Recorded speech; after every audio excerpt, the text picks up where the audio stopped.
Alors c'est parti, je vais classer ces 10 joueurs selon leur prime.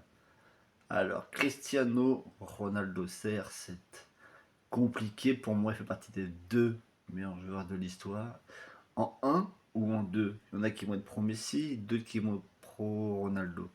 Mais moi je vais le mettre en numéro un. J'adore Messi aussi, mais je vais le mettre en numéro un. Sadio Mané.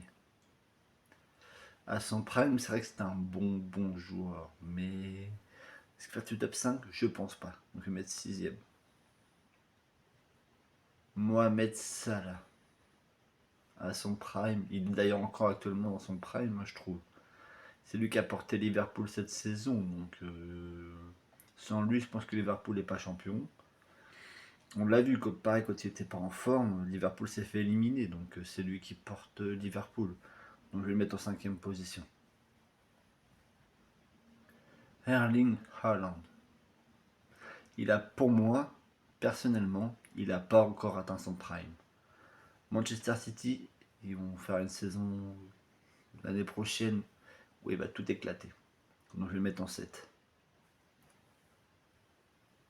Kylian Mbappé. Cette saison pour lui elle est très compliquée au Real. Mais est-ce qu'il atteint son prime? Je pense que oui. Son prime il met en quatrième. Harry Kane.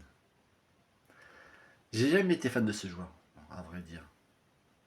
Il y en a qui vont l'aimer, mais moi j'ai pas été réellement fan de lui, donc je vais le mettre en neuvième position.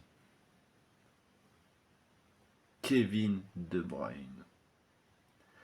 Le problème, c'est que je pense qu'il va y avoir Neymar, Messi qui vont rester encore. Donc c'est difficile de le mettre troisième, même si je pense que c'est l'un des joueurs les plus sûrs, sous-cotés de l'histoire. Il aurait dû avoir au moins un ballon d'or. Donc je vais le mettre en huitième position. Je suis désolé parce que Messi et Neymar vont être 3, si c'est bien eux qui tombent. J'avais bien fait de mettre De Bruyne en 8.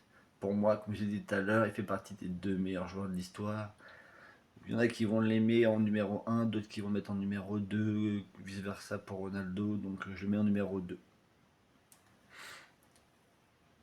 Ouais, je suis trop fort, je savais.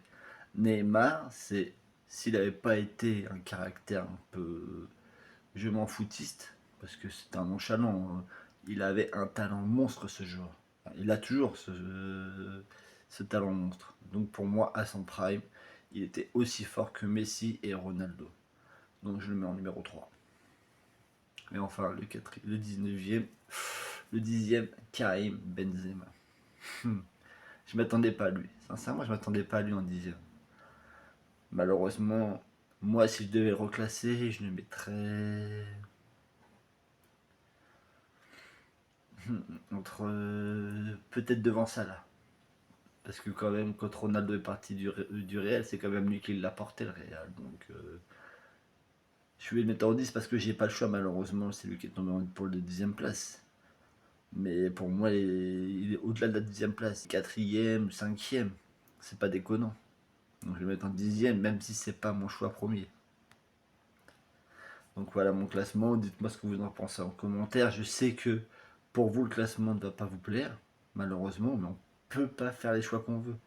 C'est un classement à l'aveugle, donc on ne sait pas sur qui on va tomber.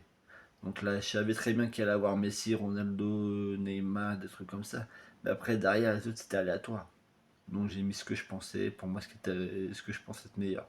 À part Benzema, que j'aurais mis en 4 ou 5. Mais sinon, le reste, je pense que c'est plutôt pas mal.